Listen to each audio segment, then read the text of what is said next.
I have driven trains for Great Western Railways for over 10 years. It was a job I loved, a job that gave me routine and control over something massive, something powerful that moved day after day along the same tracks. I knew the routes, the signals, the stations, every curve, every stretch of track. The rhythm of it all had a kind of comforting steadiness. People often joke that train drivers lived in a bubble, but I didn't mind. I liked the solitude, the responsibility, the focus. I had seen accidents before, minor collisions, vehicles on level crossings, things that shook passengers more than me, but nothing I had ever experienced compared to what happened one day in November 2015 at Ascot. That day started out normal enough. I checked the instruments, did my routine inspection, ensured all signals and switches were working. Everything looked right. The train moved along the tracks in the familiar pattern I had known for years. I was adjusting speed as we approached the Ascot station, a routine stop I had executed countless times. Passengers were calm, chatting quietly or staring at their phones, and everything seemed as ordinary as it had every day before. I had no reason to expect anything unusual, no indication that this particular day would change my life. Then, out of nowhere, someone appeared on the tracks. A young man stepped directly into the path of the train. I slammed on the brakes immediately, the screech of steel against steel tearing through the quiet of the station.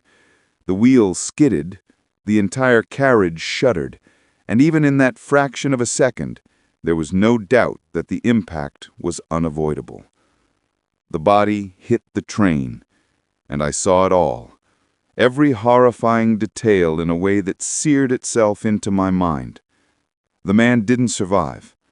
The force of the collision was total, devastating, and immediate. The body was left on the tracks, fragmented, disordered, a scene that no amount of preparation or experience could have softened. I stayed in the driver's seat, my hands gripping the controls, not moving, not thinking clearly, trapped in the absolute shock of it. I had faced emergencies before, but this was nothing like I had imagined in training or in any past experience. I could hear nothing but the echo of the screeching brakes in my own mind. The paramedics arrived quickly. The passengers were ushered off the platform, shaken and silent, and the train was taken out of service. But the images wouldn't leave me. They replayed over and over, unbidden in my mind.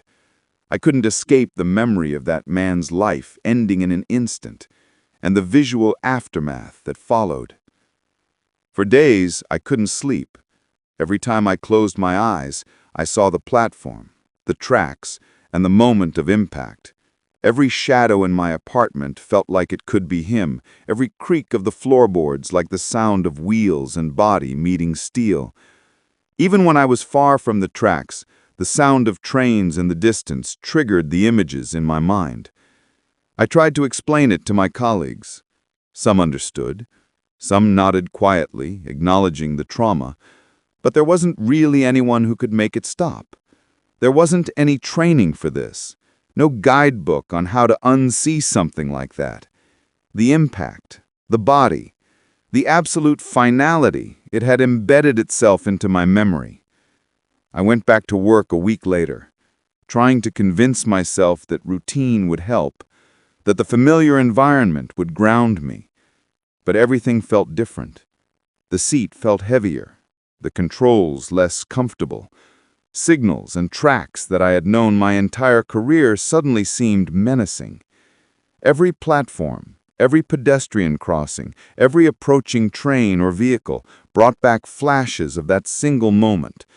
It was as if the tracks themselves had changed, as if the air around the Ascot station carried the weight of what had happened. My mind replayed the sequence constantly. The man stepping onto the tracks, the brakes, the impact, and the aftermath. I couldn't focus. I was physically performing my duties, but mentally, I was reliving the event again and again. The situation worsened over time. Every train whistle I heard anywhere, every platform I passed set off a wave of tension and dread. I started noticing subtle changes in my own reactions, small hesitations that weren't there before. I would double-check doors and signals obsessively, and even routine actions took more energy than they had before. The memory wasn't just in my head, it was affecting my body, my attention, my ability to function normally in the job I had dedicated my life to. After 2 weeks, I realized I could no longer continue. It wasn't fear of trains themselves, not really. And it wasn't the danger inherent in the work. It was the memory, the images, the knowledge of what could happen, and what had already happened. I could no longer sit in the driver's seat without recalling that exact moment of total, sudden death. I handed in my resignation. My colleagues were surprised, even confused. 10 years of experience, leaving a job that had defined me because of a single incident? But it wasn't a single incident in abstraction. It was the totality of seeing life end in a way I couldn't unsee, in a way I couldn't process. I since have avoided trains entirely. I don't go near stations if I can avoid it. The sound of a train whistle in the distance, once a signal of routine and comfort, now triggers an involuntary tension. I still see it in my mind. The platform, the tracks, the body, the immediacy of the event. It doesn't fade with time, it doesn't dull, it is permanent. I sometimes wonder if it will ever truly leave me, if the images will ever stop replaying. I never returned to any form of train work, not even light duties or administrative roles. I couldn't. The memory of that day reshaped how I view the tracks, how I view the people moving alongside them, and how I see my own role in the operation of something so powerful.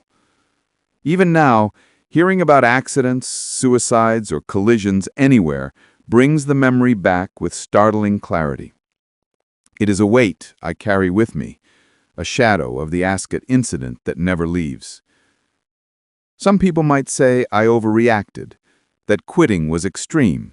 Maybe. From the outside, it looks that way. But anyone who has seen the immediate end of a human life in that way knows there is no overreaction. The reality is inescapable, and the mind doesn't process it neatly. It's not fear. It's permanence, finality, the vivid understanding that one moment can destroy everything. I tell this story now not to shock, but because it needs to be told. Driving trains, for me, was more than a job. It was life, identity, purpose, and in a single moment, it was undone. The Ascot incident is burned into my memory, and I carry it with me daily. I can't go back, and I don't want to. The tracks, the platform, the train, these things will always be linked to that moment. It changed me in a way that nothing else could. I quit because I had no choice. I quit because my mind could not endure it. I quit because the driver's seat became a place of trauma instead of control. I quit because life, and the fragility of it, revealed itself too vividly for me to ignore. I haven't touched a train since.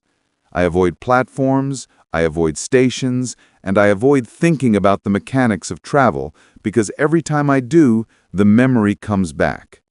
The sound, the movement, the image, it's still there, and it will stay with me forever.